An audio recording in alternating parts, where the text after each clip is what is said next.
નમસ્કાર દર્શક મિત્રો, બ્રેકિંગ ન્યૂઝમાં આપનું હાર્દિક સ્વાગત છે. આપ જોઈ રહ્યા છો ગુજરાત ન્યૂઝ 24.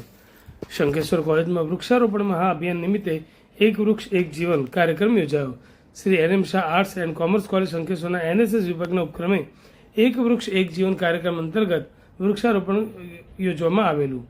વૃક્ષ છે તો જીવન છે, આ સૂત્રને સાર્થક કરવા વિવિધ પ્રકારના 5 ફૂટથી પણ મોટા વૃક્ષોનું કોલેજ કેમ્પસમાં એનએસએસના સ્વયંસેવકો દ્વારા વૃક્ષારોપણ કરવામાં આવ્યું હતું. દરેક સ્વયંસેવકને એક વૃક્ષ દત્તક આપવામાં આવ્યું હતું, જેની સાર સંભાળની જવાબદારી એનએસએસ સ્વયંસેવકોને સોંપવામાં આવી હતી.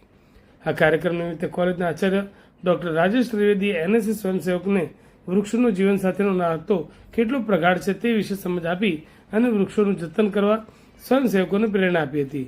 સમગ્ર કાર્યક્રમનું આયોજન NSS programme officer doctor Rajesh Rabari અને એનએસએસ પ્રોગ્રામ ઓફિસર હિતેશ દાન ગઢવીએ કર્યું હતું.